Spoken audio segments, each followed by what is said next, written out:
Paparp. Forum wars don't mean a thing when you can actually go in there and, Rofflestomp somebody. It's quite complicated to get working. I know there was a fair amount of skepticism out there. You've got to earn the belief. The game wasn't built. Haven't had an opportunity to work on them, but they are in the works. Refactor them, change things out, retrofit it, refactor them, refactor them. People program things. This is bullshit.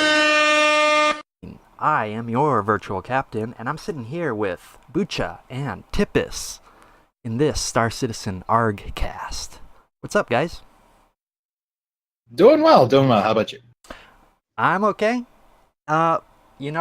This week we don't have Beat. He is going to be a regular, but he's not going to be here on every single show. So today it's just me, and I got some friends here to talk about the savior of PC gaming, Chris Roberts, and his groundbreaking, record-setting project, Star Citizen. So let's talk about it. Yeah, let's. I have no interest in talking about it. Well, that makes me, yes. You're fully qualified as far as I'm concerned. Star Citizen, what's the newest ship they added, or sold rather? Well, the newest one was the Vulcan. I hate to do this stuff to you guys because, as hard as I've tried not to memorize every single ship name, but that was kind of a mean question there, wasn't it? Yeah, I mean, it depends on how you count. When is something added to this game? Right, because I whatever instantly you call went it. to what's the newest one they sold, not the newest one that's been added. The thing that really gets me about adding the ships is they add them, and it's just like a 3D model that floats around that doesn't really do anything that the other ships don't do. But the question then becomes, what was the newest that's been sold the newest? Because these are repeat sales. They're saying even they don't even do new things, or mining is just a new mining ship or a support ship or whatever it is. I mean, the whole topic of ships is kind of aggravating. Part of my motivation was with the things that I've done is to try to draw attention to features and away from ships. So I kind of fell into the trap that they like to lead backers into, is talking about ships and ships and ships, when really there's not a lot going on there with the ships other than, pretty looking 3D models. And they are pretty looking, I suppose. They are pretty, but they're usually redone and redone and redone. And I'm going to be my standard curmudgeon self and just say that, I don't know, are they that pretty? I mean, so much of it is kind of derivative, and I mean, they're high def, that's one thing, but pretty? I don't know. So go ahead and introduce yourselves, guys. I am Virtual Captain. I think I talked about myself enough in the last episode, and we might do some more backstory later on, but not in this episode. Suppose go ahead, Tippis. Yeah, Tippis. Like I said to Virtual here, I'm the standard curmudgeon, the it's been done guy. And in a sense, that's kind of my way into all of this. I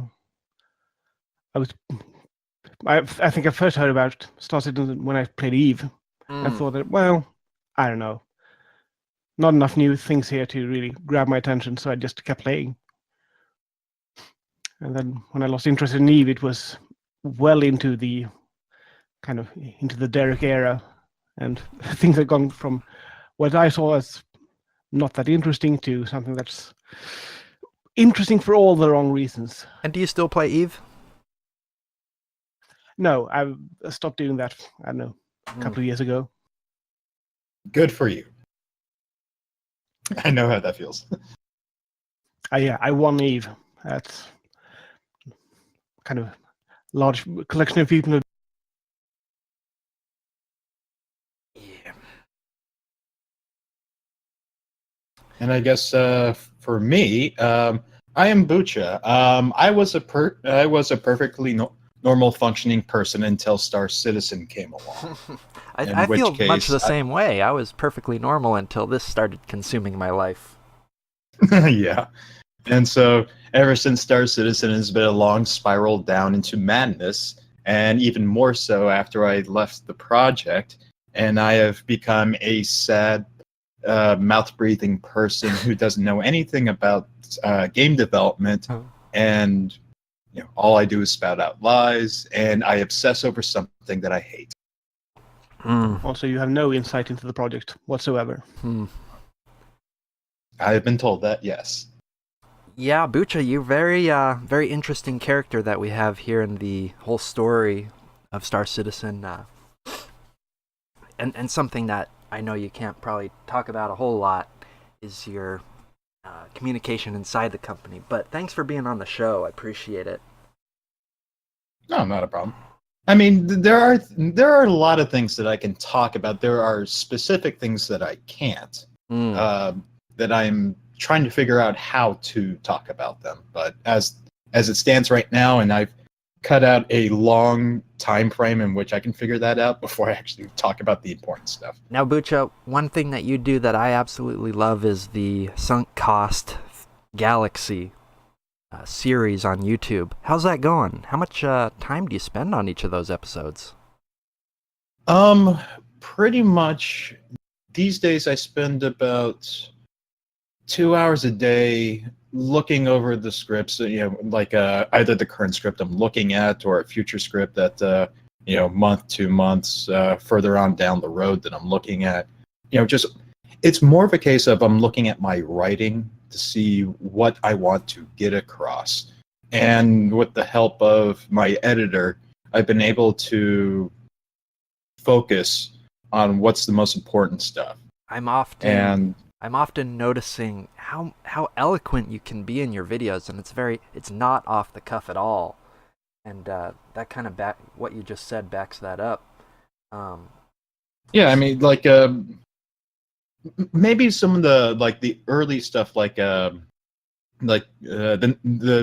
reliable narrator was a little bit more off the cuff, but that was sort of intentional for me to say sort of like, okay, this is what I want to get across. But ever since then, it has been mostly sort of like doing a lot of research and some stuff. Like the current chapter, like I'm having to go through the old New York Times archives, back to 1920, 1923 for something I'm going to be talking about. And I need to cross-reference that to, what was shown at, the Fort Worth newspapers that's around the same time frame. So there's a lot of time spent on making sure what I'm going to talk about not only makes sense, but is focused.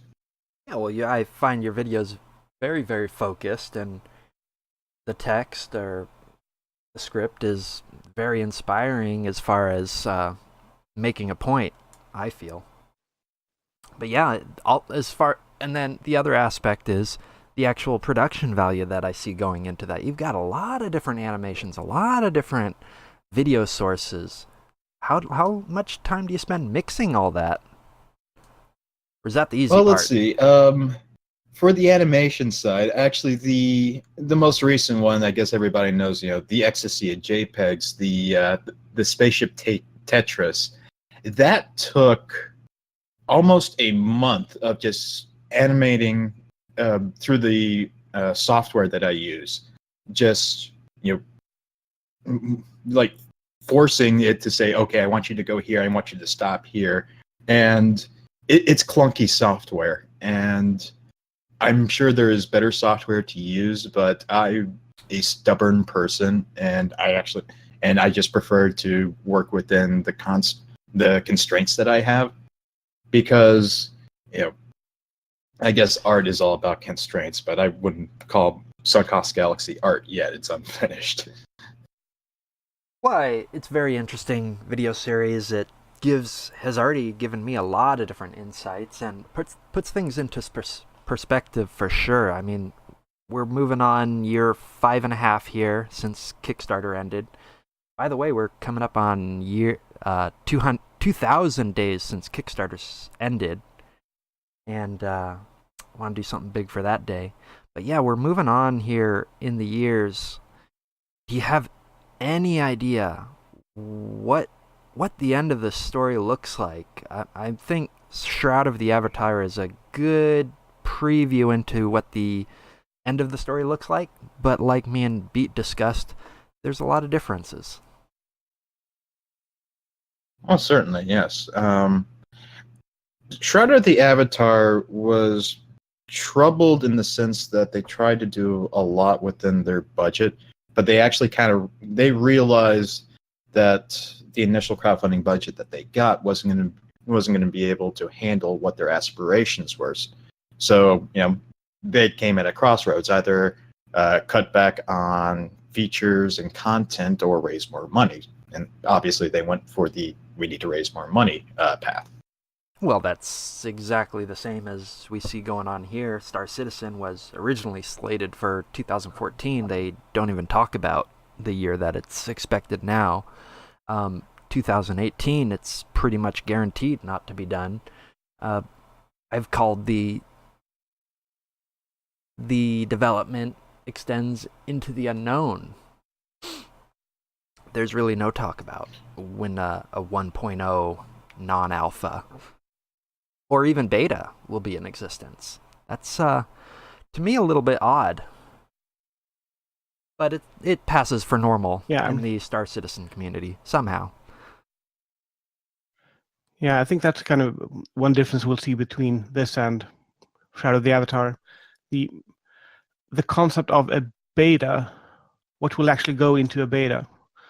I mean, if we think it'll come apart, that's probably where it is, when they actually have to start delivering on features, things to properly test and see if does this work. I think the other aspect is consumers don't really understand the concept of alpha and beta, and Google has done a good job of deteriorating that understanding as well, because their alphas are quite different from the rest of the world. But Star Citizen, they seem to be determined to do alpha until it starts being fun. Is that your understanding as well, Bootcha? Pretty much. I mean, we talk about alpha and betas as sort of like, this is the industry standard for that definition. And, the real secret is every development house's definition of alpha and beta is different from everybody else. The only way that a lot of consumers, a lot of video gamers kind of dictate, what's an alpha, what's a beta, is what is dictated to them. And typically, sort of like, public releases, stuff like that, like, what was that? What was it, Call of Duty or Battlefield Hardline or whatever? Sort of like that was the open beta. That was what EA dictated as, this is our beta sort of stuff. Or you could take a look at probably The Long Dark, sort of like their alpha builds. Their alpha builds very early on were just sort of like, movement, draw distances, and then went into the beta with their sort of like survival mechanics. One thing I didn't talk about before we started was, how long do I have you guys for? I'm here however long you want the episode to be. Okay, well, I was expecting me and Beat to talk for 30 minutes or 20, and we went on, I think, an hour and a half. Star Citizen is definitely an interesting journey. One thing Chris said this week was that, well, he appeared on a panel with Disco there and talked about kind of their plans for 2018. One thing he said that struck me odd, and I'm looking for input on this, is he said if he could get Aaron, his brother, to sit in this chair, he would be. But that didn't happen. Chris was there. Bootcha, earlier this week you said the savior of PC gaming is coldly calculated. Can you expand on that? What's Chris getting at here? So the appearance of the savior of PC gaming, Christ Roberts. Fidelity this was sort be of upon like, him. This was the this was an early thing that was talked about as far as media management, was that Chris Roberts is definitely the face of the project, and his dreams and aspirations are the inspiration for everybody to give money to this project, and that the one thing that Chris can't be is wrong. Mm-hmm. Okay. So you can have various devs says various little trench devs coding on stuff is like, oh, I made this mistake, I was wrong doing this, but Chris cannot go on record as being wrong. Otherwise you hurt backer confidence. And early on, this was more just a case of let's try to keep Chris's promise making to a minimum, so we don't have to backtrack and say, oh, well, can't do this. Sorry, I was wrong in thinking that this could be accomplished. And you'll actually notice that Chris Roberts doesn't apologize, or he doesn't say he is wrong. And I've noticed this recently. And that whatever it was called, reverse the verse or whatever. And this was probably the closest that he's gotten in, when he said, we have to regain the backers' trust. And that was less a comment about his promises and more about everybody else's ability to produce what he promised. I don't want to change topic too bad, but one other thing he said this week was, I know there's a lot of skepticism out there, and if someone could mix that into a tune or like a remix, that would be an awesome intro to this podcast. But yeah, the cancellation of 10 for the chairman never made sense to me. It never made sense to me. Do you have any insight on that? Is that the same thing of, oh, there's a lot of stuff going on record here? So 10 for the chairman actually replaced a earlier stretch goal.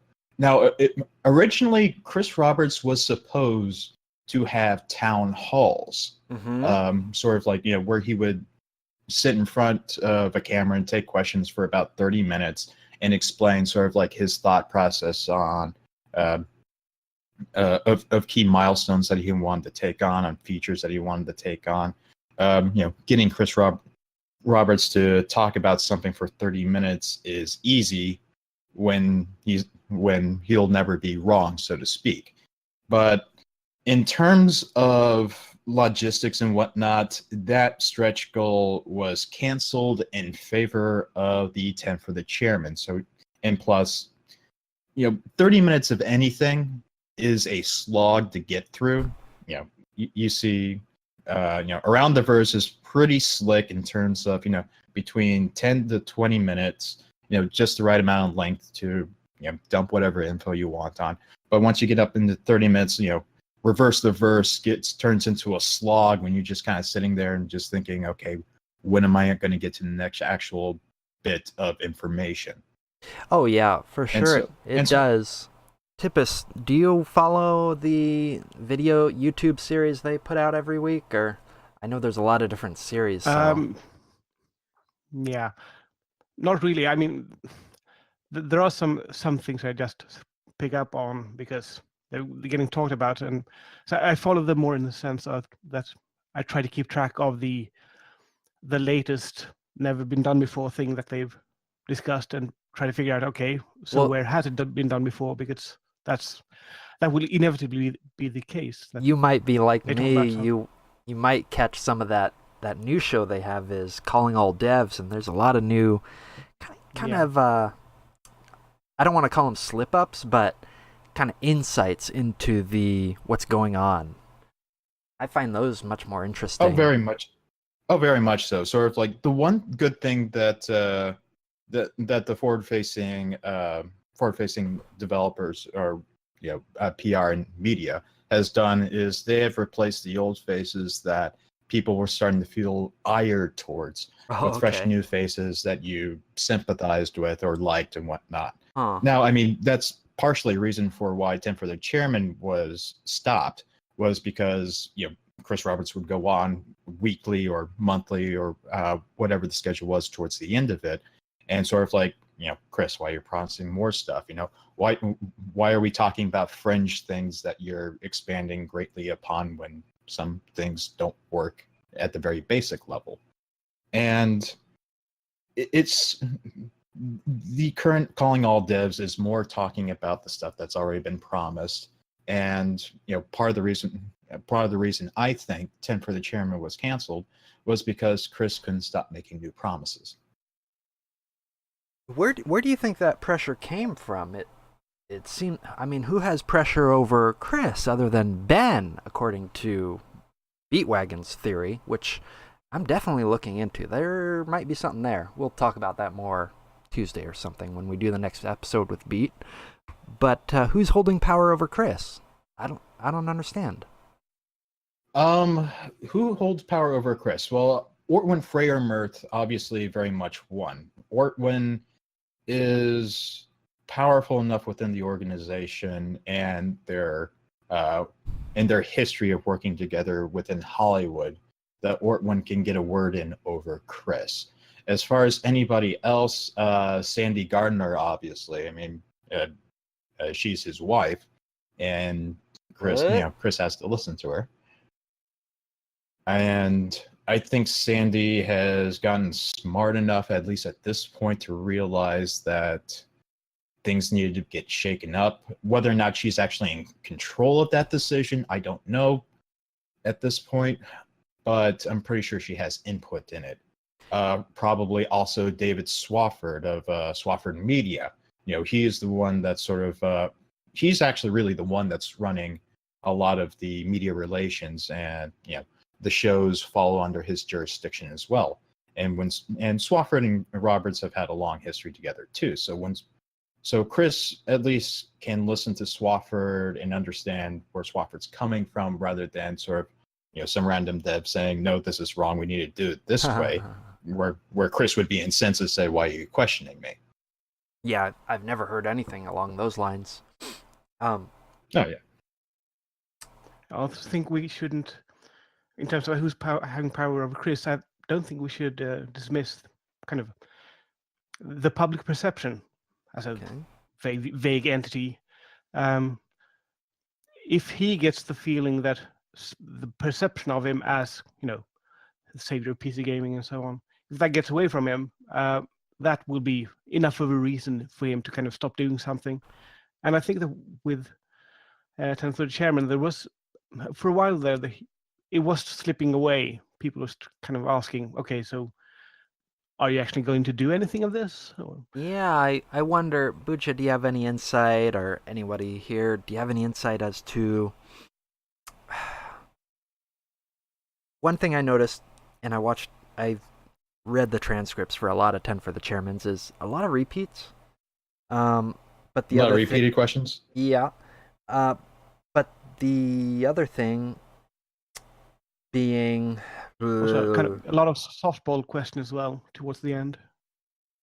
Well, yeah, the softball questions were getting pretty obvious towards the end. Yeah, well, but there wasn't any. You don't think there was any aspect of boredom with the topic? Well, maybe Chris's boredom with the whole thing, possibly.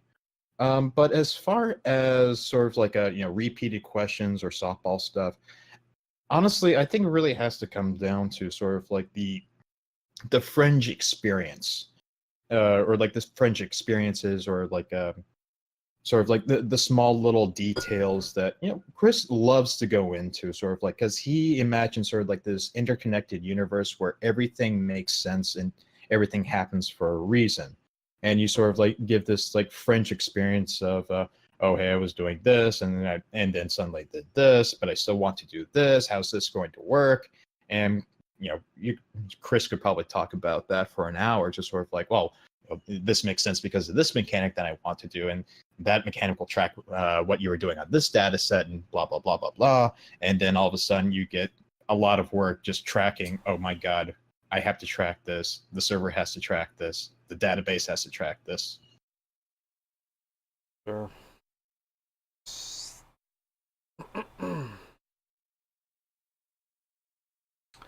Sorry, I kind So of in forgot general, where I I was think going with.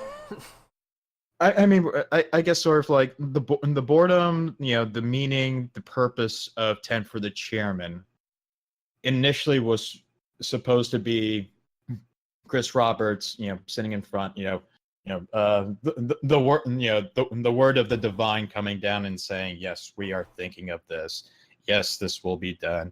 The personal promise from, the prophet of the gaming savior saying, yes, we are thinking about this. Yes, we're thinking new level, next gen stuff. You won't be disappointed. And then, and probably what you started to say was, the disappointment, or the looking at Chris and feeling that disappointment from past trespasses started to creep in. And again, your savior can't be wrong. Rule number one. And so you take him out of a position to be wrong. Do you have it? I'm sorry to keep asking you, but do you have any insight as to how much research goes into backer perception? Well, let's see. That kind of research honestly takes place not at CIG but at Turbulent. And my God, I would love to get my hands on some of the the data crunching and the analysis that they do, because Turbulent is probably responsible for at least 60% of CIG success. Now, Turbulent, this company, is also affiliated with Shroud of the Avatar and ran their store or whatever it is.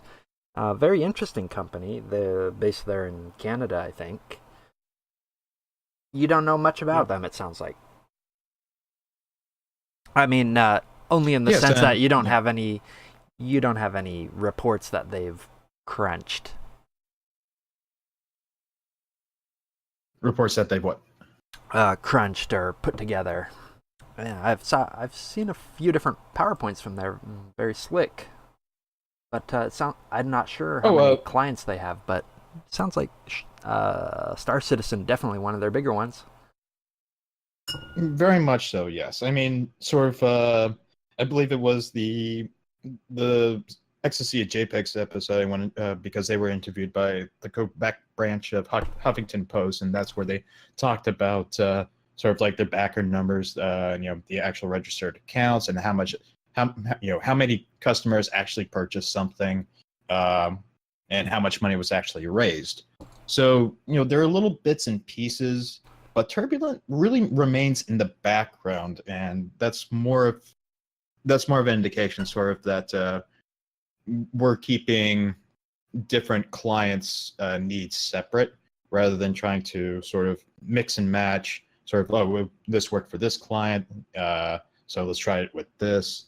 I mean, like Shroud of the Avatar, sort of extra fundraising events and store items are very much different from, say, Star Citizens. Sure. I'm not too familiar with Shadow of the Avatar's fundraising phone calls, Twitch streams. I don't know what they were, but apparently they're selling blood at some point. Sounds pretty exciting.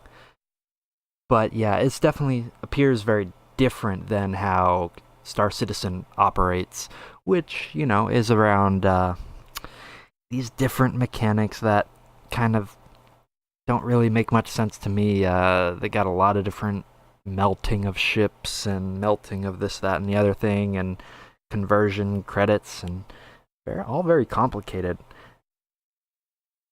Oh yeah, so the CCUs, LTI, war bonds, all that stuff. I mean, I've had to compile probably about 10 pages worth on that alone, and I have to make that a completely different episode. And like that's that's something to look forward to, by the way. Now, I will actually get into that.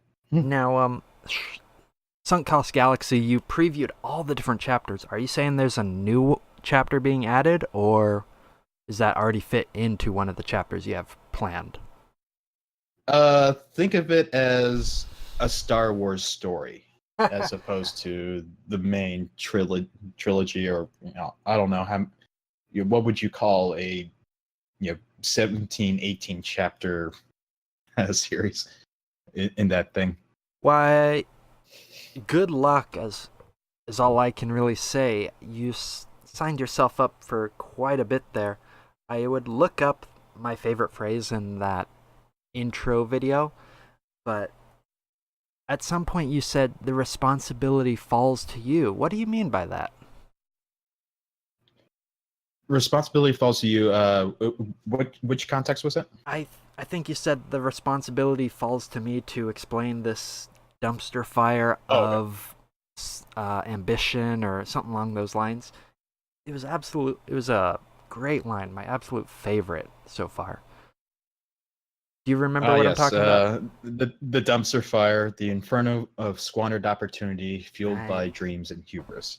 As far as me taking on this responsibility, I think so. The narratives of Star Citizen these days, Gorf's infographic, between heretics, true believers, zealots, and stuff like that.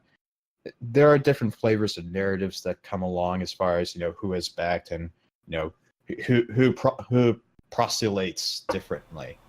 And from my perspective on the project is unique in the sense that I have been on both the inside and the outside of this project, and not just sort of like as a guy that just looked at a certain code As a backer, sure.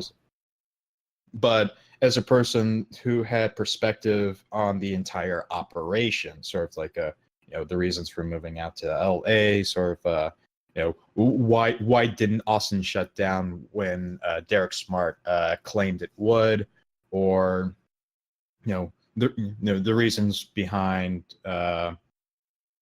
the reasons behind maybe canceling 10 for the chairman. Sure. So Well, it sounds from my almost perspective, it sounds go ahead. almost like you have viewed the code. Do you have software experience? I have viewed the code. I have very little software experience, and I am a terrible programmer. This I know. I mean, I've tried to do programming on my own, both for my own work and for pet projects, trying to get a video game idea I would like to do sometime, but don't have the capacity to do it. Okay, sorry to interrupt you there. Oh no.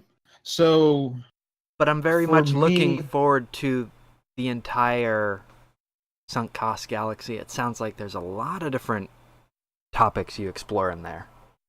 Or maybe not explore, but rather explain, because they're mostly have to do with the past. Well, there is a lot of past, and I've thankfully gotten most of that out of the way early. Sort of like, the history of Chris Roberts, sort of the history of crowdfunding. There's a little bit more history to go through coming up, but it isn't as broad. It's focused coming up, yes. But I think there is a lot of history lost in the story of Star Citizen, because the reinvention year after year is that, this year will bring new gains. This year, this is the year that Star Citizen really becomes a game. This is the year that my dreams come true. This is the year that everything I've sunk into this game has become worth it. And you reinvent the new year out of hope, because the last year was disappointment, and you'd rather not remember that disappointment if your sunk cost fallacy is so great that you can't bear to say, shit, I was wrong. But, excuse me. But as far as trying to figure out the past of this project is complicated, because not just the narrative being thrown around, but the various formats that history was archived in has changed so much. Like the RSI site has changed so much over the years. Sure. I mean, sort of like the early days, the really weird, clunky, teal bordered thing, where it was just sort of like a I guess Tumblr, I think. Sort of like you just have comments embedded within comments rather than an actual forum. And then sort of like, that was the early years, and then moved on to an actual forum. Most of that forum kind of got archived and then moved behind sort of not the current one, but the previous one. That became a forum, and most of those forums are actually lost because of the current changeover to the new website.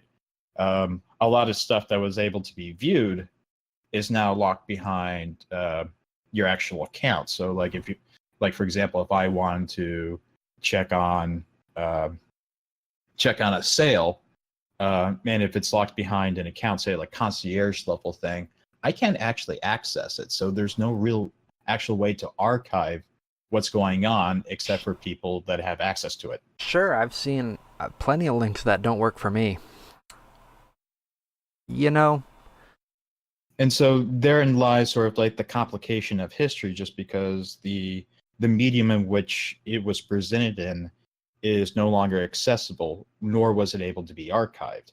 So that history sort of gets lost, sort of like the history of Beer for the Beer Gods comments about the cut list. Those are pretty much archived only probably within the people that he interacted with and within Beer himself. But as far as like being able to see the actual discussions going on, what were the moderation actions, that stuff is really lost. I reviewed, or I watched or listened to some of the early Goonrathy podcasts, and they had one episode with Ben Lesnick himself on there, and suddenly it just fell off no more, didn't appear anymore. Now they had a lot of production value and a few hours poured into the post-processing, but it's a very interesting insight into the early days of Something Awful Goon's interaction with the project. Oh yeah, like the early Goons, I think people kind of forget, were very much sort of excited about this project because it was something to get excited about, and I was one of them. Actually, I don't think during those really early days I wasn't even a Goon then. I was just sort of like I didn't know that. Person. I thought you were on Something Awful prior to the Kickstarter. No, I wasn't. I don't think I actually became a Goon until check that reg date. I want to say reg date. I'm pretty sure it's somewhere there.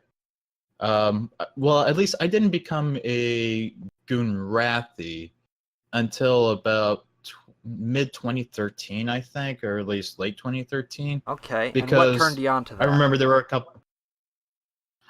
It was mostly because I knew of Something Awful through EVE Online, and I had been playing that for a long time. I knew who the Goons were. I knew that they were a large customer base, so to speak, and that it would be wise to keep an eye on what they had to say about what's going on. So it was somewhat monetarily influenced.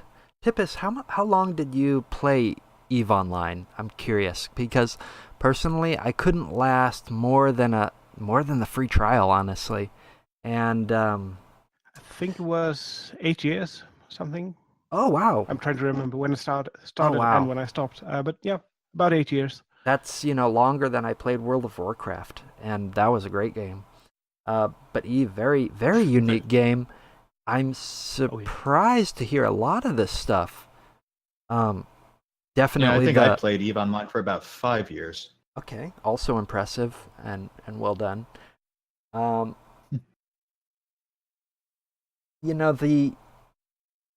You talked a lot about in your video series the kind of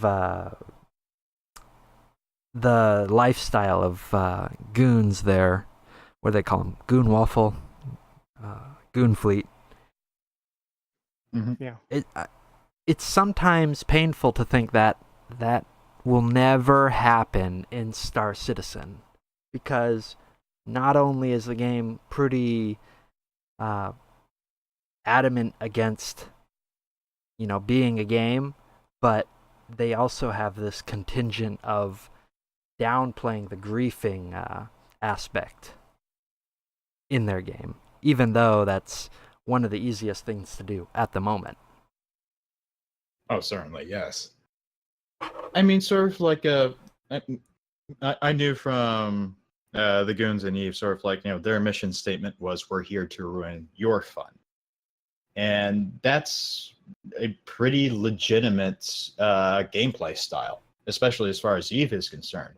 As far as like other games concerns, it really kind of depends on the intention of the online community management. Sort of like say like in Champions Online, could the things that you can do in Eve Online do in Champions Online? No, but the intention is always there. It's sort of like, I'm here to ruin your fun a little bit, and by that I can have a little bit of fun too. And Star Citizen seems still rife in the sense that if the game is released and you can still do at least 15% of what's been promised, you can definitely ruin somebody's fun. Yeah, I mean, be honest, my computer doesn't run Star Citizen. And that's all I really see. Earlier, Knowledge Lambo was streaming Star Citizen, and all he was doing was killing pilots. So this kind of narrative that they like to talk a big game about, disabling griefing, is a lot of talk, no action. Much like most of Star Citizen. And also, that's kind of an interesting point, going back to what you said about how Chris describes this game and how he thinks about it. All these kind of tiny interactions. It's almost completely things disconnected from the game as it appears now. And I wonder how the Star Citizen faithful or backers or fans, how do they reconcile this difference? It's never made much sense to me. Do any of you have any insight into that? Oh, Tippis, do you have an idea?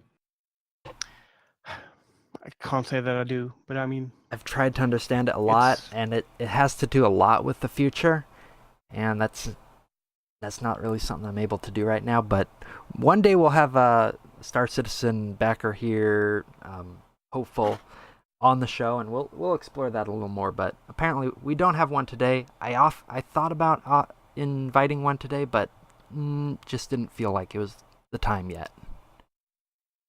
Okay. Well, I mean, from my perspective, sort of like, how does a backer, what does a backer think about sort of like, thinking about those interactions and how to reconcile a lot of that stuff?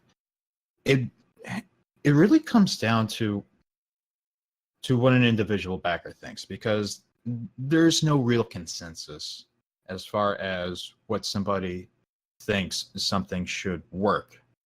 And my intentions in the game were completely different from somebody else's. Sort of like, my intentions of stealing spaceships just for shits and giggles are very different from, say, somebody like Batak.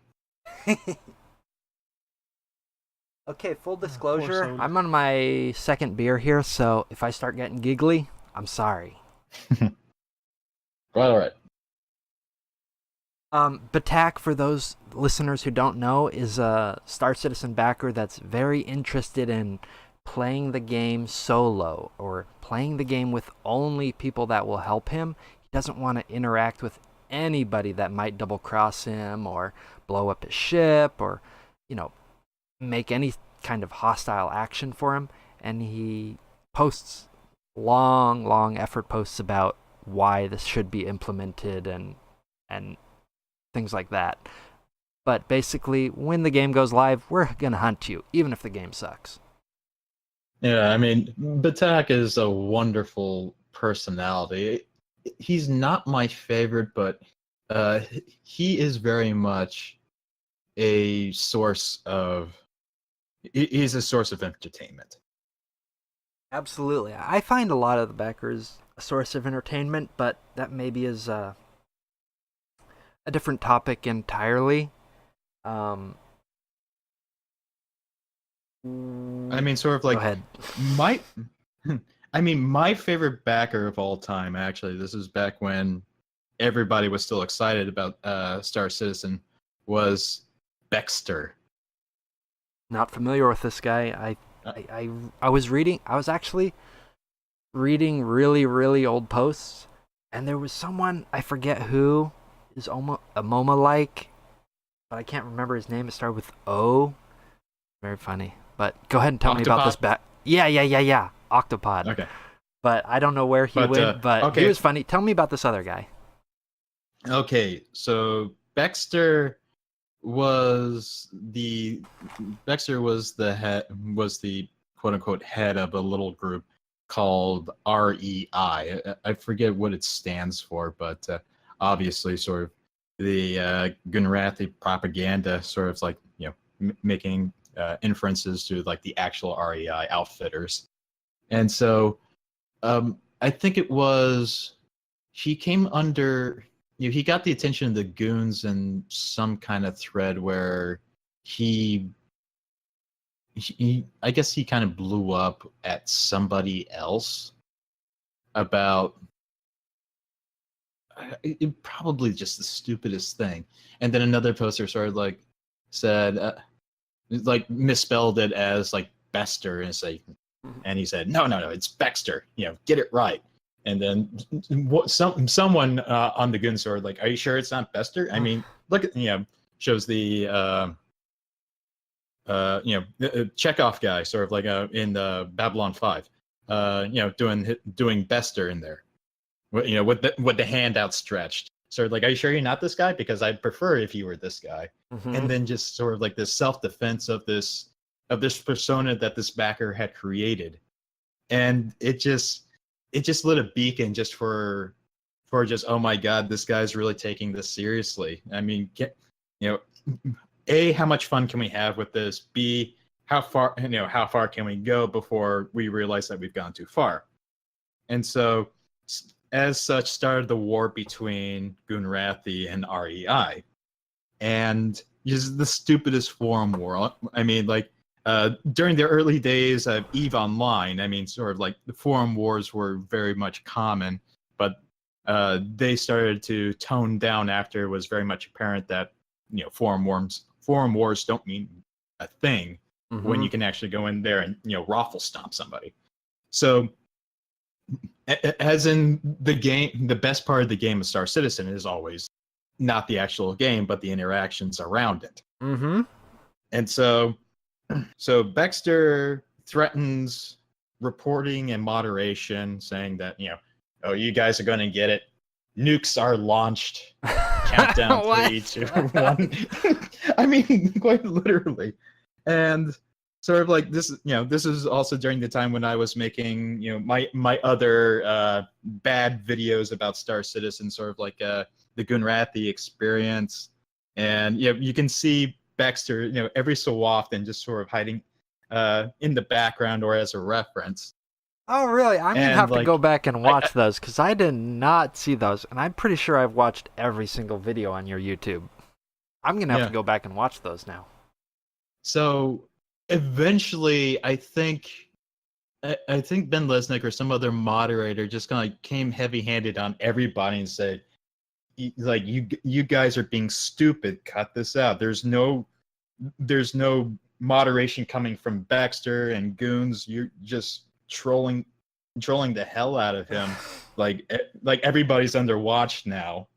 And so I think it apparently got to the point where some of Baxter's guild buddies were just like saying, dude, we don't know what's wrong with him. He's just taking this to a whole new level. We want nothing to do with this. And so Gunrathi actually wrote out a charter of peace, a peace treaty. I've written a few of these in different games, so I'm very familiar. Except that not so much peace as in one of the demands was that apparently this was to be taking place at PAX Australia, since that's where Baxter was from. And so the plan was, Baxter and a Gunrathi representative would come together. Baxter would bring a bag of frozen peas. Okay. Full disclosure, side story. I once griefed someone into eating a can of dog food over like goons griefing, trolling. It was probably my crowning achievement on video. That is harsh. I would have given up long before that. So Baxter had to bring a bag of frozen peas, and the Gunrathi representative would bring a crayon written peace treaty where Baxter would sign in crayon in so the worst possible ledger. As intentional, yeah. And so, and then there would be peace. Except that Baxter backed out, never showed up. So all he had to do was trade a bag of peas? That was easy. He went light on him. I know. It was more about, lighthearted mockery than it was anything about anything, sinister. But, Baxter didn't show up. He said, "I don't agree to the terms of this peace treaty." And eventually, sadly enough, it just turned into a case where his farm activity sank and he never reappeared ever again. So there wasn't any peace, but the goons won. As always, your story reminds me of a few things. One thing that strikes me as odd about Star Citizen is the number of community management they have. We were joking on Knowledge Lambo's stream earlier about, I think they have 4 now, and Disco's mainly doing videos now. Why not get a replacement or a 5th? What is with this? Is the game in such a state where community moderation management is that important? Is this just a continuation of the monetary flow that they have to maintain for these? How many studios do they have? 5 studios? Let's see. LA, Austin, Manchester, Derby, Germany. So yeah, 5. Well, to answer your question about how many community managers do you need to screw in a light bulb? And it turns out the answer to that is, well, how long do you want that light to be on? And in the case of this, Ben Lesnick was obviously first choice for community manager when the project started. He had gotten the Wing Commander fan base, however small it was, at least the core part, to sort of to believe in the project. And when you have the Wing Commander, true believers, and the old faithful saying, yes, this should be good because Chris Roberts is a trustworthy person. Chris Roberts never did us wrong in the past, and so that enabled other people who are Wing Commander fans, but not necessarily, the hardcore fans. They'll say, okay, well, if they say that, then sure, may as well give it a chance.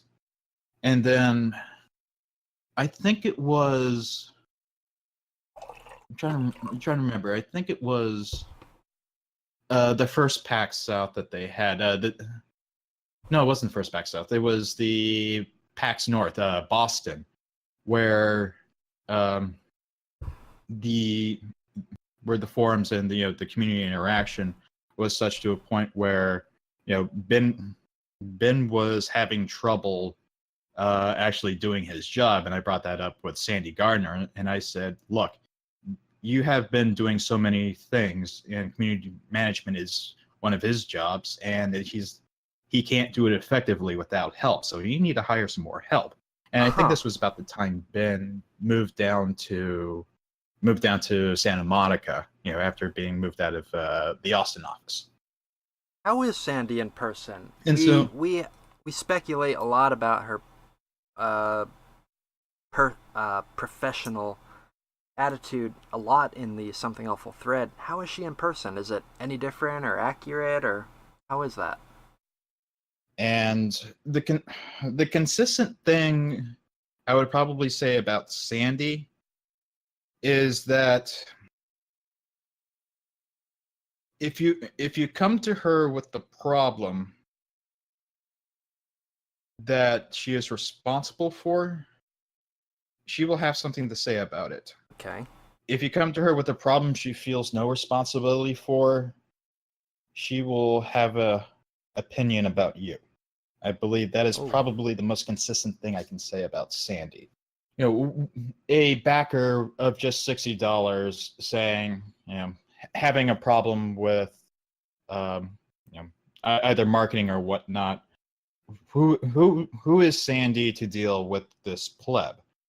Whereas, sort of myself, an investor with the project and company, I have a problem with something, I'm going to get a very different response than that pleb.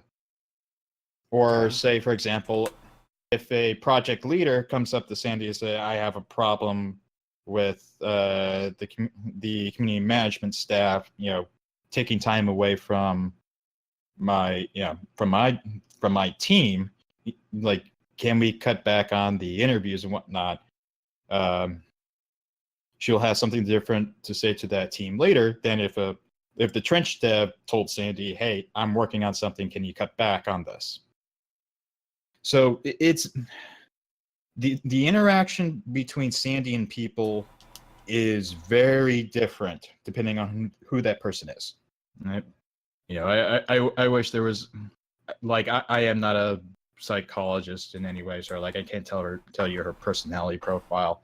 Or I can only tell you about experiences that I have, but the experiences that I have are not indicative of who she is as a person. Sure.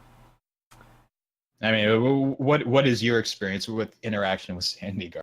Well, I mean, what is your experience with her interaction through the media? She seems very disconnected from the project at this point. Okay. Why do you feel that? I don't follow every single video they publish on YouTube, but it seems like very disconnected, just reading a script, not really much thought or emotion connected to Star Citizen as a project. Okay. Well, do you think she wants to do the round the verses anymore? Did she want to do them at some point? I haven't watched all of them. I'm guessing at some point she looked pretty into it, creative outlet. But nowadays it's just get on there with a sweatshirt and read a couple lines and go home. I don't really see much interaction creatively with that. Okay.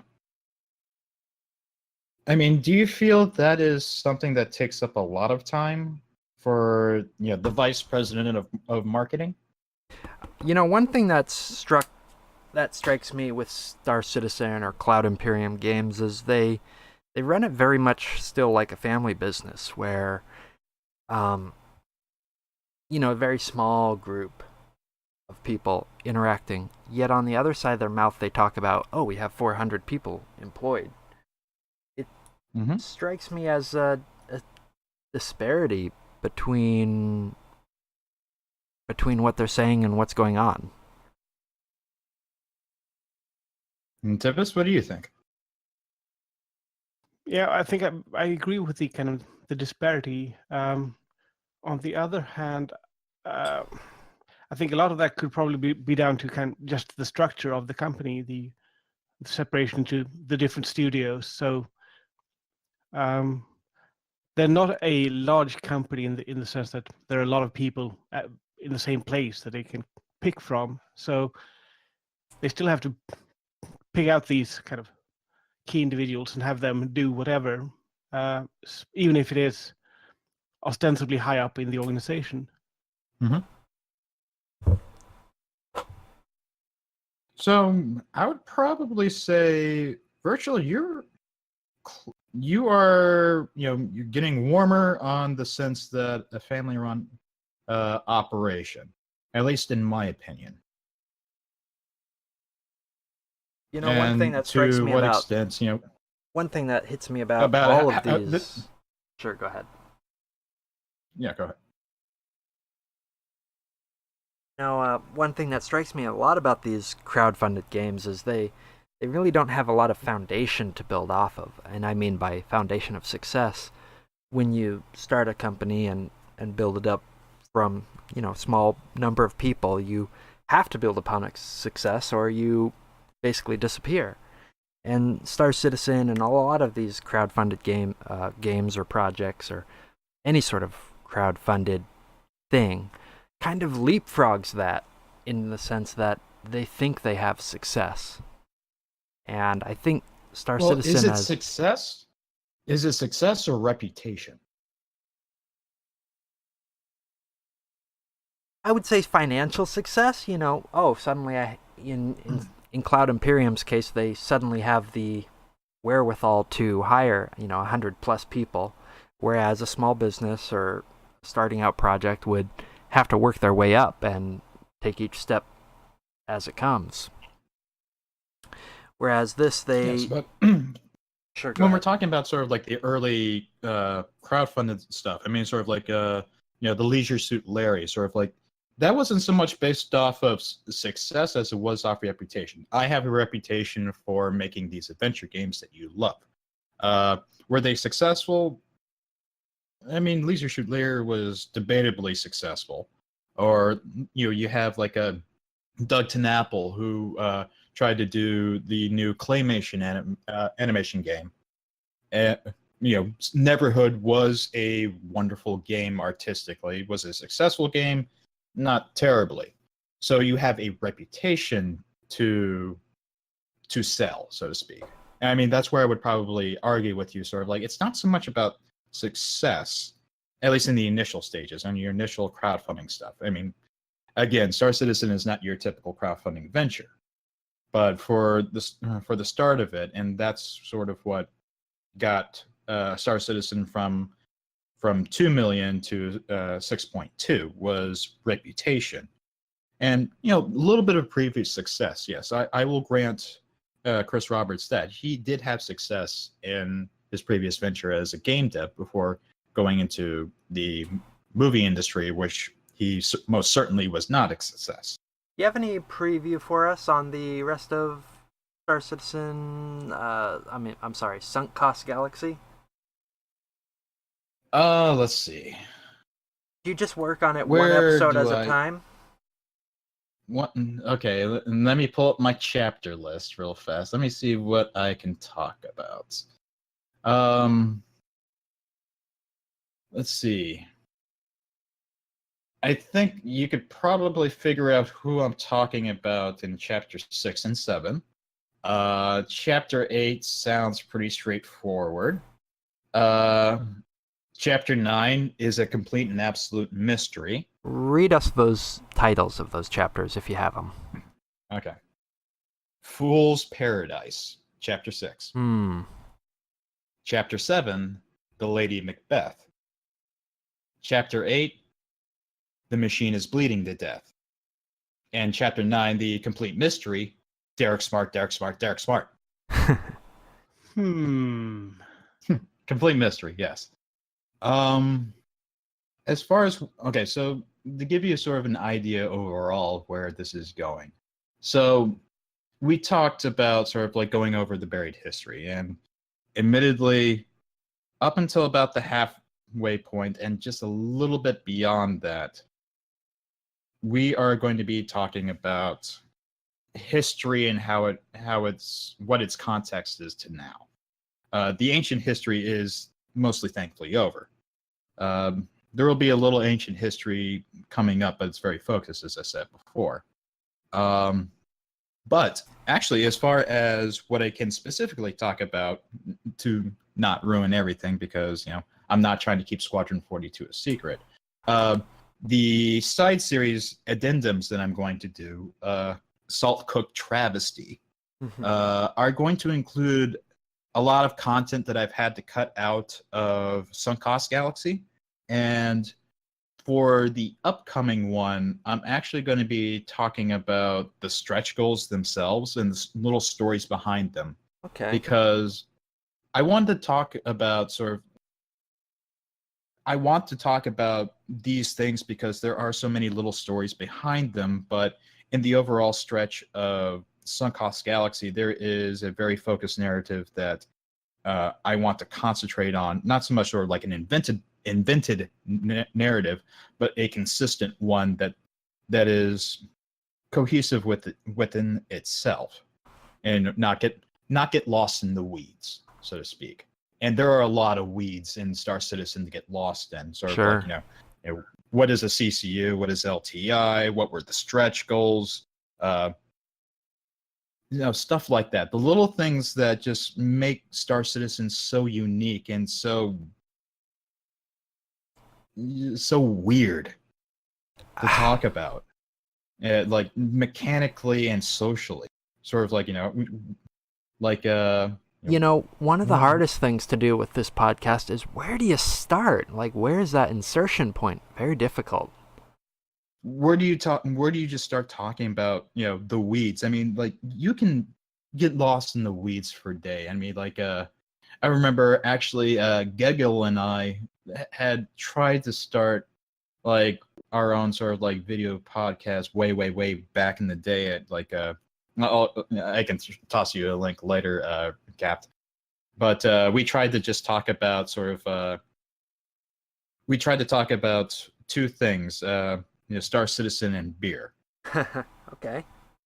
And so, no, I think we were talking about spaceship sales and like debating on, what is the actual value of a spaceship JPEG even back then? Sort of like, is it the value to the customer? Is it the value as dictated by common goods and services? Is it the value dictated by CIG itself?